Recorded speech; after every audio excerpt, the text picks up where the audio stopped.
Hey everybody, and welcome to our annual Rhythms on Track for the year. This is January, so it's time that we start to plan the future in advance and at least start to map out the year in front of us.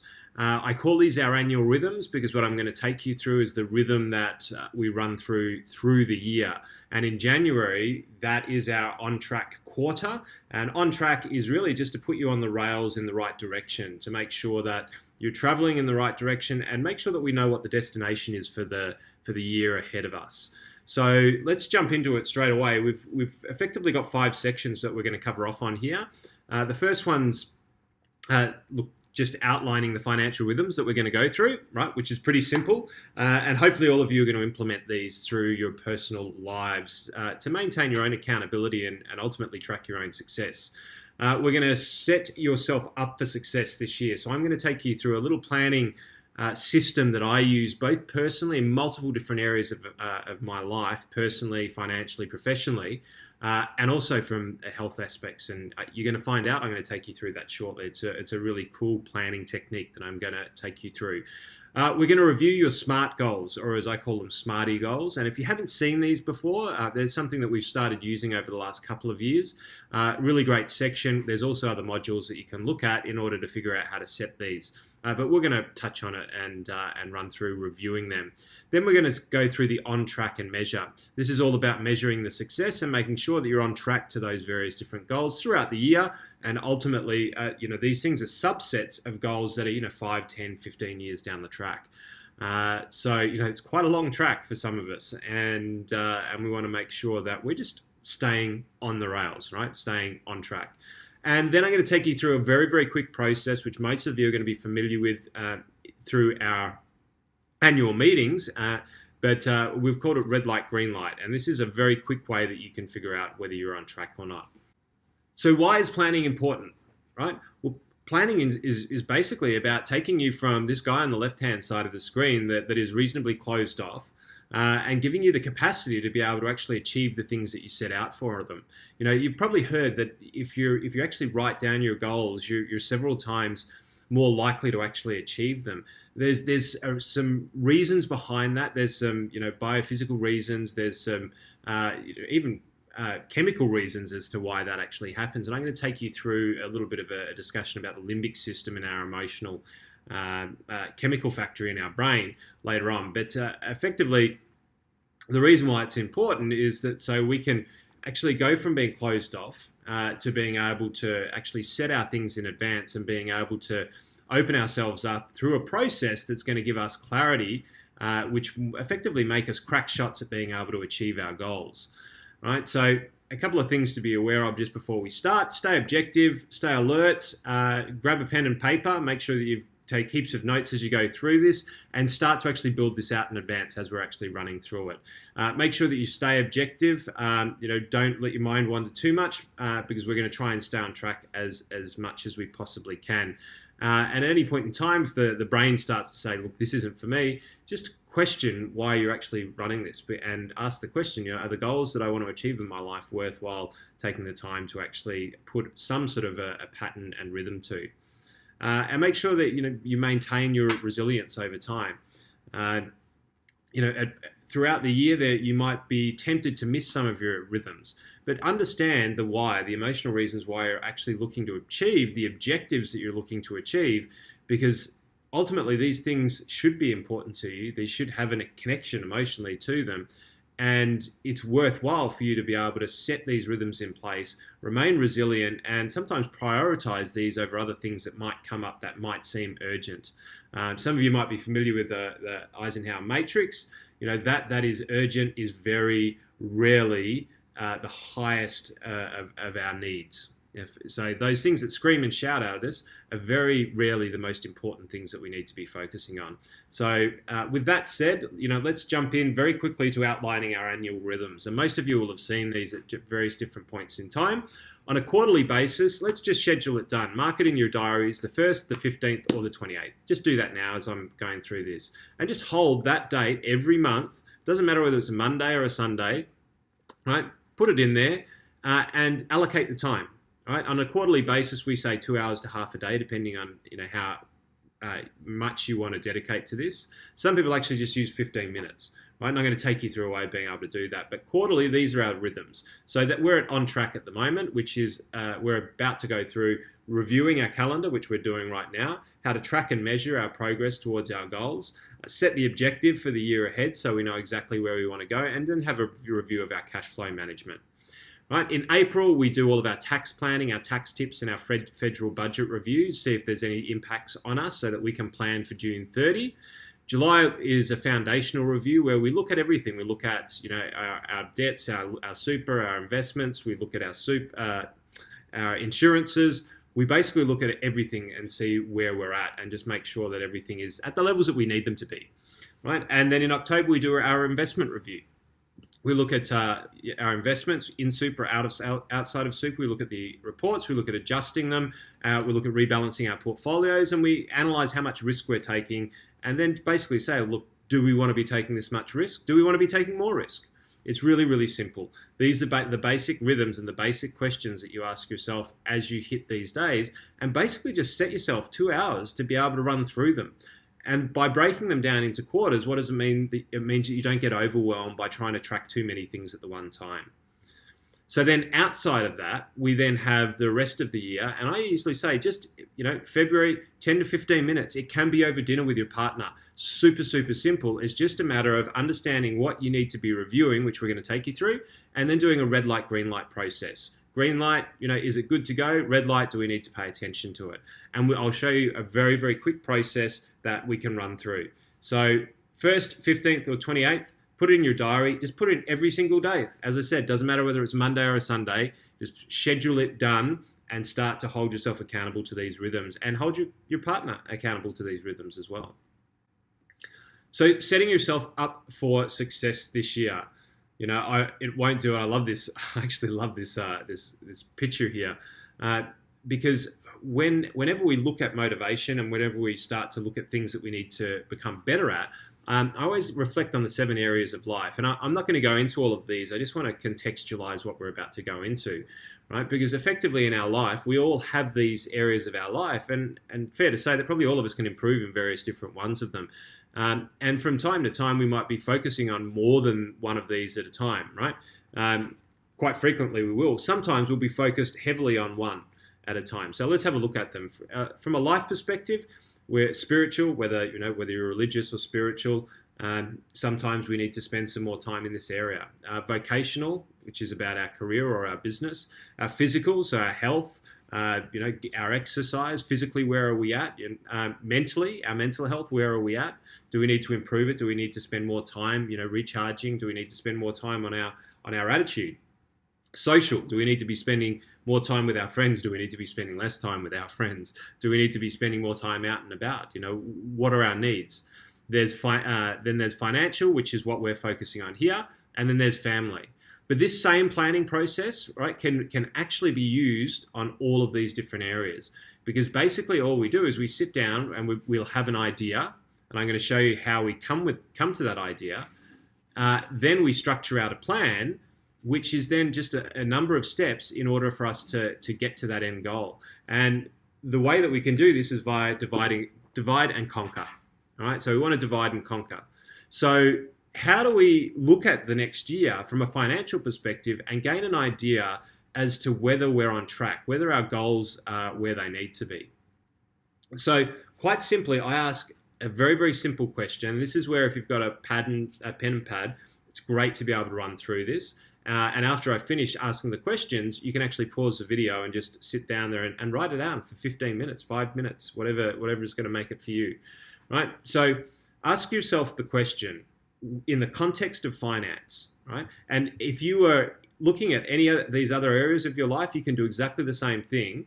You could ask yourself this question from a physical perspective or from a vocational perspective, all right? But we're focusing on finance.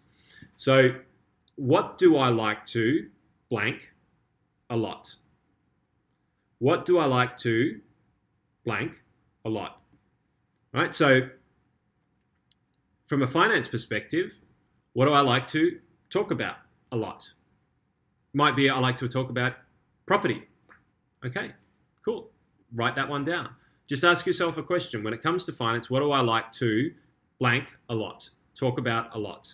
What do I like to think about a lot when it comes to finance? So what do you normally think about when it comes to finance?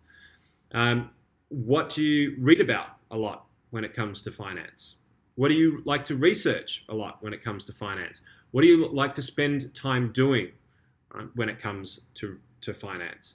So if you want, pause the video right here and just run through, various different, run through and just write down on your tick list or on your list, just write down the answers to ask yourself these questions and write down the answers to them. So when it comes to finance, what do I think about a lot? It might be, I think about my future a lot and whether we're going to have enough money.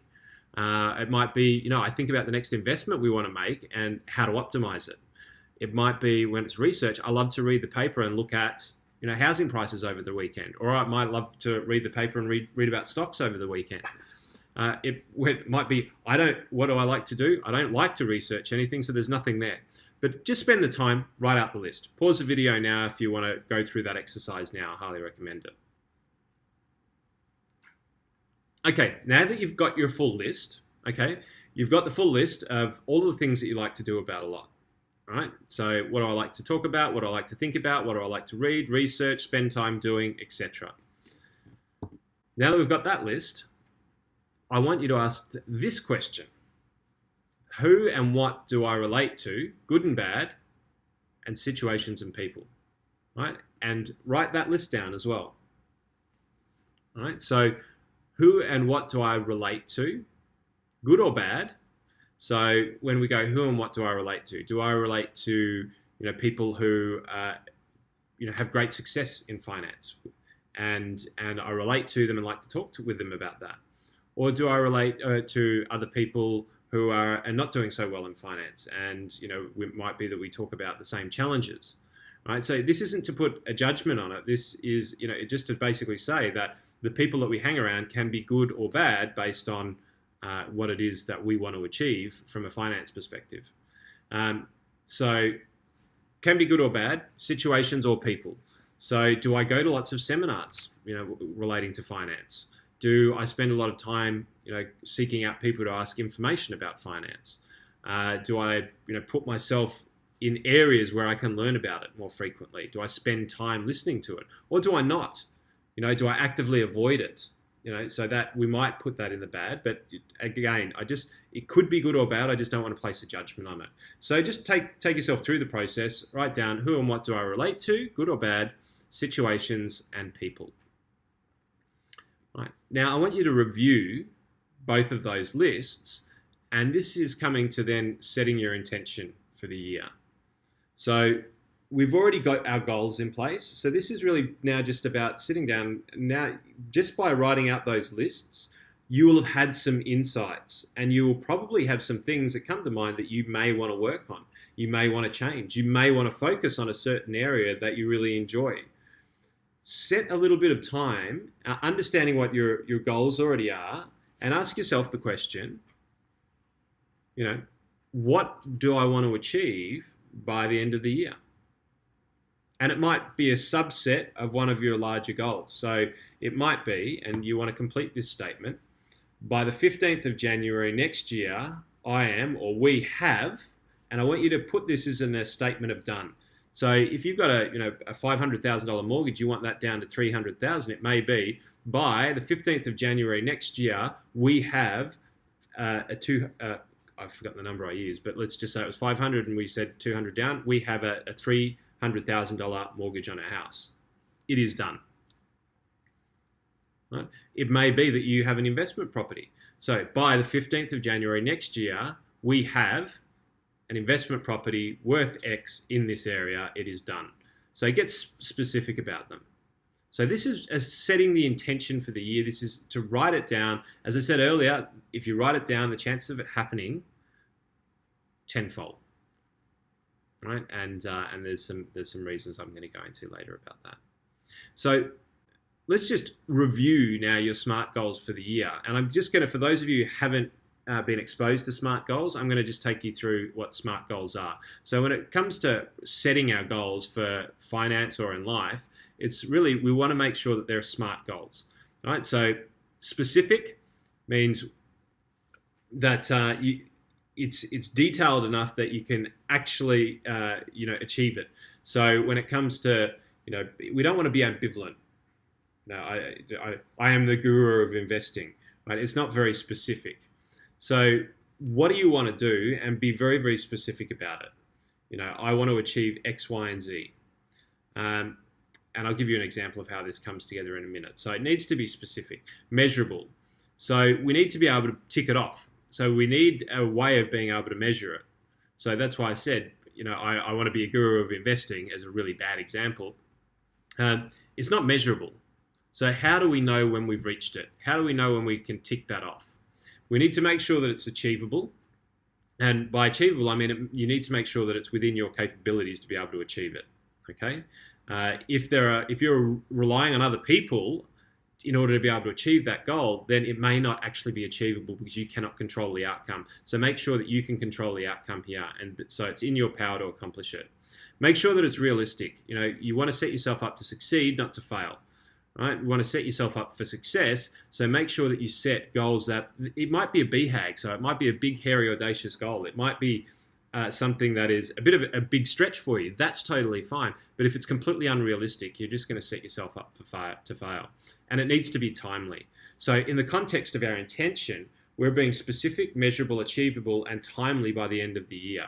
So what did I use? I used the mortgage example. So our mortgage will be down at 300,000 by the 15th of January next year. So it's specific, right? 300,000. That's what the level of the mortgage is going to be. Measurable. Well, we can achieve. We know when it's achieved because that measure is actually the dollar value. Is it achievable? Well, I'm the person who's going to be paying that down. So yes, I have the power to be able to do it. Is it realistic? Well, you have to look at your finances to understand whether it is, but it's certainly timely. Right, so that's what we call a SMART goal, because it's specific, measurable, achievable, realistic, and time-based. This is Maslow's hierarchy of needs. And the one thing I just want to touch on here is the one thing that's missing from SMART goals. And what's missing from SMART goals is actually the top of this pyramid here. So this is something which we've added to the SMART goals. So Maslow's hierarchy basically says that in our life we have our base level needs, our physiological needs need to be met. Now these are air, water, food, shelter, sleep, clothing, so on and so forth. Right? So the things that we absolutely need to exist as humans. And once we've met these base level needs, then we graduate, and our very next level of what we perceive as necessity then becomes safety, right? Which is security, employment, resources, health, property, things that make us feel safe in life. Once we've achieved that, the next thing that we look for is love and belonging. We look for friendship, we look for intimacy, we look for family, we look for a sense of connection with other people. We look to be a part of a herd. As mammals, that's effectively what we are, right? Once we've met that, then we look for esteem, we look for respect, self-esteem, we look for status, recognition, strength, and freedom. This is very tribal, sort of hierarchical type stuff. But ultimately, at the very, very top, we then, once we've achieved the esteem, and most of us sit, in between the esteem and love, but the highest possible level that we can get to is actually self-actualization, which is the desire to become the most that one can, right? So this is actually a desire to, become more fulfilled in life. These are the higher level questions. These are the ones that relate to the why. All right, so the why is about connecting to the highest possible purpose of the reason why we exist.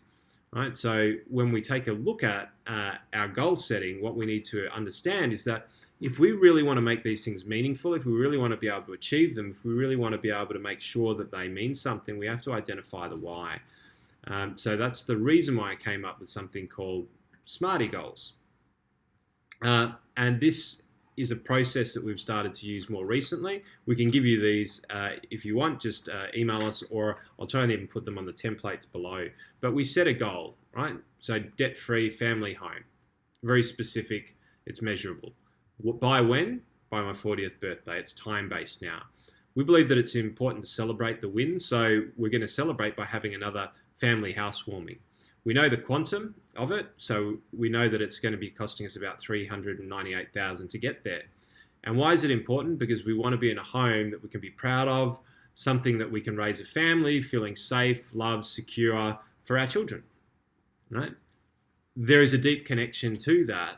And because there's a deep connection to that, that's going to motivate us and actually fire up something deeper at our core and even within our brain, our limbic system, so that we can continue to be able to have the motivation to be able to hit these things. And when things try and derail us, we've got the capacity to stay on track. Which brings us to staying on track, right? So this is the things that we now need to measure. So for many of you, you will have been able to skip through that first section pretty quickly, right? Because you've already done a lot of the work. Now we're just going to say, well, given the rhythms for the year, how do we actually start to look at these? How do we stay on track? All right, so from a personal perspective, in January, what we want to look at is we want to look at our personal plan for the year. We've set the intention already. We want to look at our personal plan for the year. Look at and review our goals, our high-level goals, and those are the ones that are going to happen over time, but review our personal plan for the year. We then want to have a look at this year. What are the steps that we can actually do this year to guarantee that we're going to hit there? What are the different focus points that we can look to over the course of the year that will assist us in knowing that we're on track? What do we need to be measuring over the course of the year? Okay, and then have a look at our personal budgets for the year. So we just want to have an understanding of where we got to last year, where we are this year, and how we're actually going to be achieving that over time. If you're a business owner, we've got a different course that goes into this in more detail, but as a business owner, it's exactly the same thing. What's the business plan for the year? What's your business intention for the year? Have a look at your annual business focus points. So what are the things that we need to be focusing on this year in order to be able to achieve the goals for this year and potentially the goals for the next 3, 5, 10, 15 years down the track, and then review our business budget, right? So review our profit and loss, review our cash flow, review our balance sheet. And now we just need to figure out what we need to be tracking. And what we need to be tracking are effectively our key drivers, right? And our key drivers in business or personal, really they're the things that are the highest level priority that are going to help us in actually achieving our goals for the year, our goals for the multiple years down the track. So these are the things that we need to be focusing on. And I don't want everyone to focus on everything. We just want to focus and condense on a single area. Okay, so, or one or two things. So let's list out what some of these key drivers could be. From a personal perspective, it might be that your BHAG is to really reduce that mortgage in a short period of time. Might be that you need to get massive amounts of savings in a short period of time. Might be that you need to really increase your super balance because you're looking at that retirement. It may be that you're looking to really bolster up your investment portfolio, or it might be that you need to increase your cash flow. You know, these are just some key drivers that we could say, okay, what are our major priorities for the next 3 years? What are our major priorities for this year in advance? What are we going to track? Are we going to track mortgage? Are we going to track savings, super balance? What is going to be our focus for the year? And then we take one or two of these down, and through our online program, we can start to track these, right? So for our Finance 2.0 or our personal finance dashboard, we've actually got metrics where you can see this. Just red light, green light. Are we on track? Are we off track? Really easy to measure. And if we're off track, what do we do about it?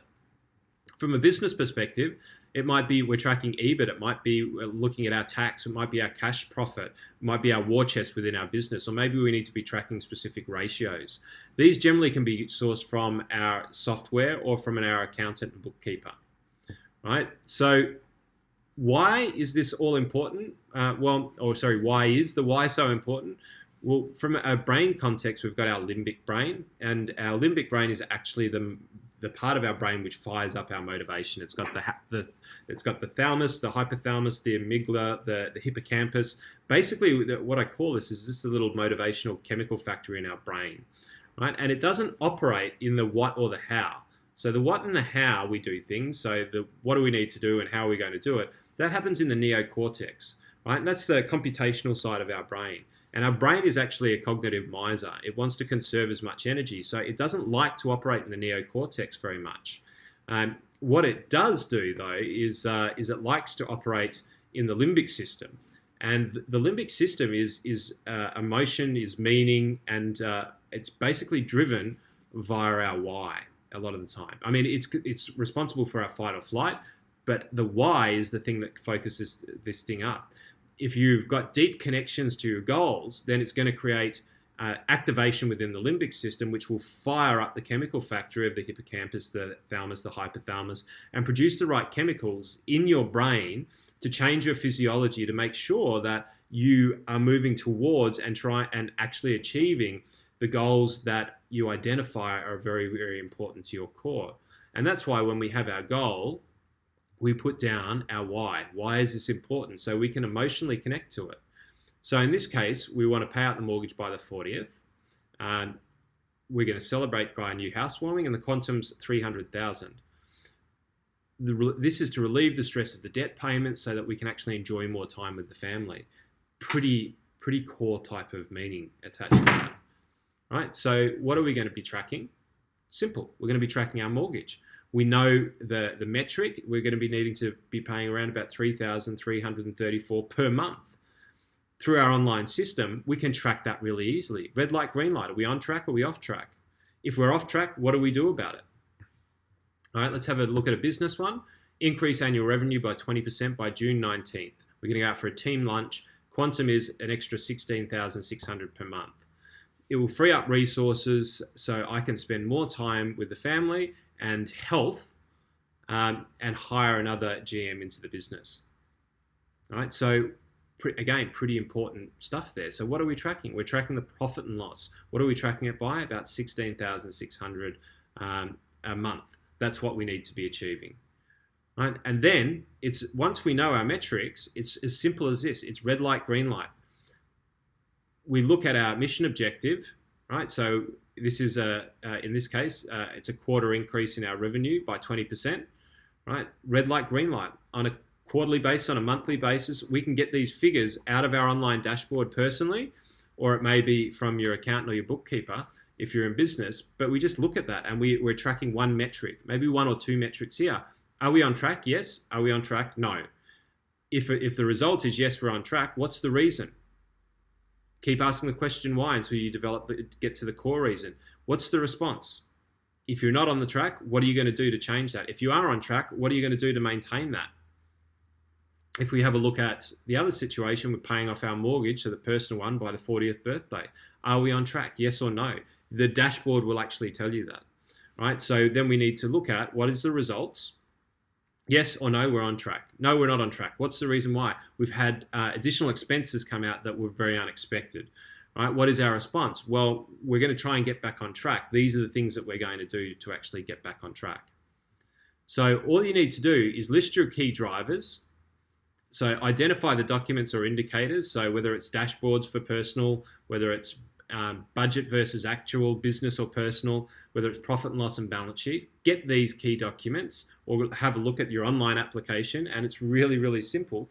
For those of you using our online dashboard, you can literally go into it. And if you can see me here, I've just pulled out my phone, and within seconds, I can come in, I can log into our dashboard, which is just face recognizing here, right? And we're done, almost logged in. Okay, and we're looking at our goals tracking. All right, so you can see here, maybe you can, maybe you can't. I've got two that are on track, one that is slightly falling behind. And then we just open up that and we can see effectively how we're tracking, right? Live data. It's as simple as that. And then when you're sitting down for dinner, you can actually just ask the question, are we on track? Are we off track? What are we going to do as a result of that to stay on track? So make sure that you identify your key drivers, request comparison of the key drivers if you're a business owner. And the other thing for business owners, just to make this super, super simple for you, to make it easy so you can stay on track, automate this stuff. Get your email program to pre-email, if you will. Most programs will do it. So that emails just go out in January, April, July, and October to request the data to be sent to you from your financial professionals. right? So set it up now so that you don't even have to think about it. So you might set those emails to go up on the 1st of the month so that they're ready for you on the 15th of the month. That means that our financial rhythms and our accountability, it's all done. It is really that simple. Taking the time to do this and being structured about it allows you to do it in a way that is extraordinarily efficient and ultimately is going to help you actually achieve the goals that you're setting, because now you're focused on them, you're tracking them, you're measuring them, you're holding yourself accountable to them, and you're actually looking at them on a reasonably frequent basis. So you don't have the opportunity to fall massively behind. The reason being is because you're looking at it every month. You know if you're falling behind, and you can respond to that really quickly. And you know what? It really does not take very much time out of your life in order to be able to do it. And if it's important enough to you and you can identify with that core why, then you're going to be able to have the motivational driver of that limbic system actually creating and helping you towards that successful direction. Guys, if you have any feedback on the process, what you liked, what you didn't like, what you'd like to see more of, please shoot us through some details and either email us or give us a call. We'd love your feedback. But for now, get on track. Great connecting with all of you, and I am hoping that everyone is set for an incredible year. I know it's going to be an incredible one, and wish you all the best of luck for it. Have a great year. We'll see you all soon.